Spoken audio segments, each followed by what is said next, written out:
ماشاء اللہ لا حول ولا قوۃ الا باللہ العلی العظیم رب اشرح لی صدری ویسر لی امری واحلل عقدۃ من لسانی یفقہوا قولی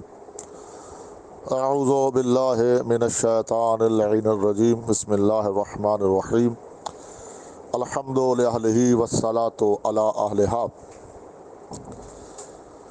السلام علیکم ورحمۃ اللہ وبرکاتہ۔ اکثر ایک سوال کیا جاتا ہے کہ مقصر کون ہوتا ہے یا مقصر کسے کہتے ہیں، اور پھر عام تاثر جو دینے کی کوشش کی جاتی ہے وہ یہی علماء ربانیین اور علماء حقہ کو مقصر قرار دینے کی کوشش کی جاتی ہے، اور وہ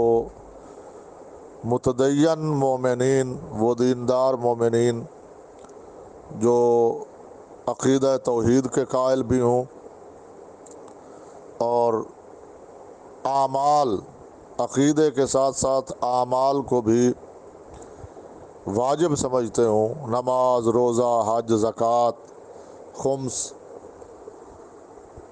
ایسے دیندار طبقے کو بھی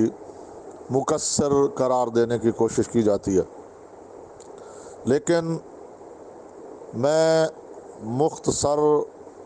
وقت میں گزارش یہ کرنا چاہتا ہوں کہ مقصر ہوتا کون ہے۔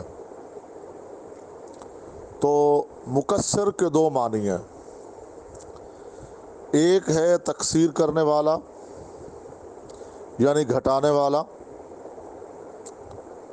بالاخص آل محمد کے مقام، منزلت اور مرتبے میں تقصیر کرنے والا، ان کو ان کے مقام سے گھٹانے والا، اسے مقصر کہا جاتا ہے۔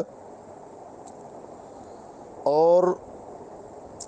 دوسرا جو مقصر کا مطلب اور معنی ہے وہ ہے کہ وسائل کے ہونے کے باوجود کسی چیز کو، کسی شخصیت کو، کسی علم کو سمجھنے کی کوشش نہ کرنا، اسے مقصر کہا جاتا۔ تو میں آج آپ کو بتاؤں گا کہ اصل مقصر ہے کون۔ دیکھیے، میں فقہ جعفریہ کا اور دین خدا کا ایک ادنا سا طالب علم ہوں، اور میرا یہ عقیدہ ہے کہ علی اللہ کے ولی ہیں، سید الانبیاء کے وصی ہیں، خلیفہ بلا فصل ہیں، اور بعد از مصطفیٰ تمام انبیاء سے اور تمام کائنات سے علی حیدر کرار افضل ہے۔ جب میرا یہ عقیدہ ہے، اور یقیناً میں نے یہ عقیدہ بزرگ علماء اور اپنے ناقص بزرگ علماء کی زبانی سنا اور اپنے ناقص مطالعہ کی بنیاد پہ میں یہ اپنا عقیدہ بیان کر رہا ہوں۔ تو جو میں کہنا چاہ رہا تھا وہ یہ ہے کہ اگر ایک عام طالب علم کا عقیدہ یہ ہے کہ علی حیدر کرار اللہ کے ولی ہیں، مصطفیٰ کے وصی ہیں، سید الانبیاء کے جانشین ہیں، خلیفہ بلا فصل ہیں، اور بعد از مصطفیٰ تمام انبیاء سے علی حیدر کرار افضل و اعلیٰ، برتر و بالا ہے، تو باقی علماء ربانیین کا جو عقیدہ ہے علی حیدر کرار اور ائمہ معصومین کے بارے میں، میرے خیال میں اب اس کو سمجھنے میں کوئی زیادہ دقت اور مشکل نہیں ہوگی۔ یاد رکھیں، میں اس کے ساتھ دوسری بھی گزارش کرنا چاہتا ہوں۔ ہم اللہ کو اللہ مانتے ہیں، اس کو وحدہ لا شریک مانتے ہیں، اور اس کو مدبر کائنات اور ناظم کائنات مانتے ہیں۔ تدبیر کائنات کرنے والا بھی وہی ہے، اور نظام کائنات چلانے والا بھی وہی اللہ تعالیٰ کی ذات ہی ہے۔ نہ تو کوئی کائنات بنانے میں اس کا شریک تھا، اور نہ کوئی کائنات نظام کائنات چلانے میں کوئی اس کا شریک ہے، وہ وحدہ لا شریک ہے، سید الانبیاء اس کے رسول ہیں، اس کے نبی ہیں، اس کی طرف سے نمائندہ برحق ہیں، اس کی طرف سے ہادی ہیں مخلوق کی طرف، اور علی حیدر کرار اللہ کے ولی، مصطفیٰ کے وصی اور سید الانبیاء کے جانشین اور خلیفہ بلا فصل ہیں۔ تیسری گزارش کہ ہم اللہ کو مرکز سمجھتے ہیں دعا و پکار کا، امن یجیب المضطر اذا دعاہ ویکشف السوء االہ مع اللہ، کون ہے وہ جس کو کوئی پریشان حال پکارے اور وہ اس کی پکار کو سنے، اس کا جواب دے اور اس کی پریشانی کو دور بھی کرے، الہ مع اللہ، کیا اللہ کے علاوہ کوئی اور بھی ہے؟ ہم خالق کائنات کو دعا و پکار کا مرکز سمجھتے ہیں اور محمد و آل محمد کو وسیلہ سمجھتے ہیں، حاجات اللہ سے طلب کرتے ہیں لیکن وسیلہ محمد و آل محمد کی ذات کو قرار دیتے ہیں، اولاد اللہ سے طلب کرتے ہیں، وسیلہ سرکار محمد و آل محمد کو بناتے ہیں، شفا، رزق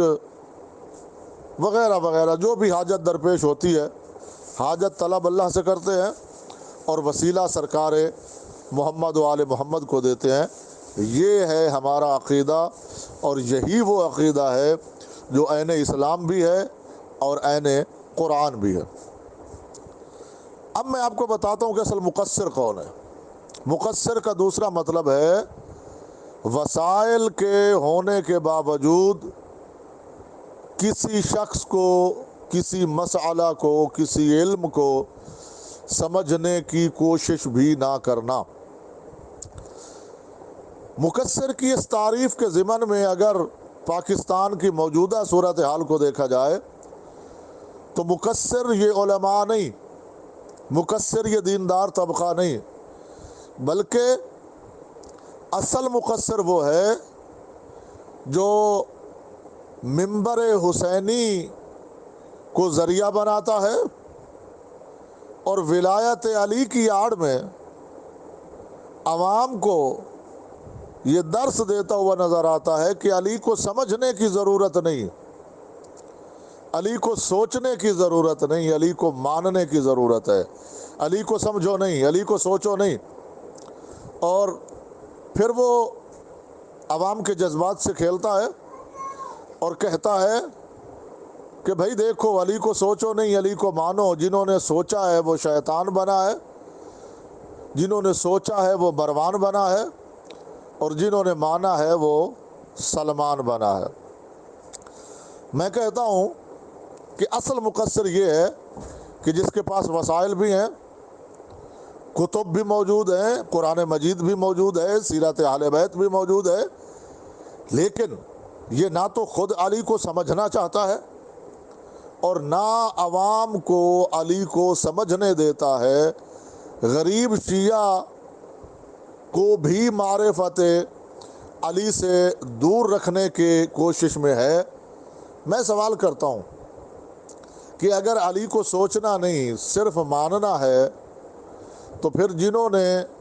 چوتھا خلیفہ مانا ہے علی کو انہوں نے ٹھیک مانا ہے، ان سے لڑائی کیا ہے؟ بھئی علی کو امام یا پہلا خلیفہ تو وہ تب مانے جب علی کے بارے میں سوچیں، جب علی کے بارے میں غور کرے، جب علی کے بارے میں فکر کرے، جب علی کو سمجھنے کی کوشش کرے، جب معرفت علی حاصل کرنے کی کوشش کرے۔ سوچنے، سمجھنے اور معرفت حاصل کرنے پہ تو تیرے واعظ نے، جس کو تو مولائی کہہ رہا ہے، اس نے پابندی لگا دی ہے۔ وہ کہتا ہے علی کو نہ تو سوچنا ہے، نہ تو سمجھنا ہے، نہ تو علی کی معرفت حاصل کرنی ہے، بس علی کو ماننا ہے۔ بھائی سوچو گے نہیں تو مانو گے کیا؟ علی کی معرفت حاصل نہیں کرو گے تو علی کو مانو گے کیا؟ کسی کو ماننے کے لیے سب سے پہلے اس کے متعلق سوچنا ضروری ہے کہ وہ ہے کیا۔ خدا کے متعلق بھی ضروری ہے کہ خدا کے متعلق سوچو کہ خدا ہے کیا، معرفت خدا میں غور کرو۔ اور پھر ارشاد فرمایا کہ میری یہ نشانیاں ہیں ان نشانیوں کو دیکھو مجھے پہچانو، سورج کو دیکھو مجھے پہچانو، چاند کو دیکھو مجھے پہچانو، دن اور رات کو دیکھو اور مجھے پہچانو کہ کون سی ہے وہ طاقت، کیسا ہے وہ مدبر، کیسا ہے وہ ناظم، جو سورج نہ چاند پہ 1 منٹ کی سبقت کرتا ہے، نہ چاند سورج پہ 1 منٹ کی سبقت کرتا ہے، نہ رات دن پہ 1 منٹ کی سبقت کرتی ہے، نہ دن رات پہ 1 منٹ کی سبقت کرتا ہے۔ فرمایا ان چیزوں کو دیکھتے جاؤ اور مجھے پہچانتے جاؤ، میرے متعلق معرفت حاصل کرتے جاؤ۔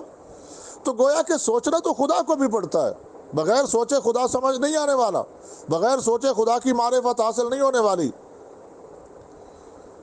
تو یہ مقرر، یہ واعظ، یہ خطیب، یہ ذاکر کہہ رہا ہے کہ علی کو سوچو نہیں، علی کو سمجھو نہیں، علی کے بارے میں فکر نہیں کرو، علی کے بارے میں غور نہیں کرو۔ اور جیسا کہ میں نے گزارش کی تھی کہ اصل مقصر وہ ہے جس کے پاس وسائل بھی موجود ہیں لیکن پھر وہ اس کو سمجھنے کی کوشش نہیں کر رہا۔ ایک ہے قاصر، ایک ہے مقصر۔ قاصر میں اور مقصر میں فرق ہے کہ وہ سمجھنے کی کوشش تو کرتا ہے لیکن وہ سمجھ نہیں سکتا۔ ہم معرفت آل محمد میں قاصر ہیں لیکن مقصر نہیں ہیں۔ ہم سمجھنے کی کوشش کرتے ہیں کہ علی کس درجہ فضیلت کا مالک ہے لیکن کما حق کو ہو علی کی فضیلت کو نہیں سمجھ سکتے، یہ ہم قاصر ہیں۔ ہم سید الانبیاء کی فضیلت کو اور سید الانبیاء کے مرتبے کو اور سید الانبیاء کے رتبے کو اور سید الانبیاء کے درجے کو سمجھنے کی کوشش ضرور کرتے ہیں لیکن جو ان کا مقام نبوت ہے، جو ان کا مقام عزت ہے، جو ان کی شان ہے، جو ان کی قدر ہے، جو ان کی منزلت ہے، اس کو ہم کما حق کو نہیں سمجھ سکتے۔ اس کو کما حق کو سمجھنے سے قاصر ہیں۔ ہم قاصر ہیں، مقصر نہیں ہیں۔ مقصر وہ ہے جو کہتا ہے کہ ان کو سوچنے کی ضرورت نہیں، ان کو سمجھنے کی ضرورت نہیں، ان کو سمجھنا نہیں چاہیے، ان کو سوچنا نہیں چاہیے بلکہ ان کو صرف ماننا چاہیے۔ اصل مقصر وہ ہے، نہ کہ وہ مقصر ہے جو علی کو امام بھی مانتا ہے، علی کو ولی بھی مانتا ہے، علی کو سید الانبیاء کا وصی بھی مانتا ہے، خلیفہ بلا فصل بھی مانتا ہے اور خالق کائنات کی بارگاہ تک پہنچنے کا علی حیدر کرار کو ذریعہ اور وسیلہ اور واسطہ بھی مانتا ہے۔ السلام علیکم ورحمۃ اللہ وبرکاتہ۔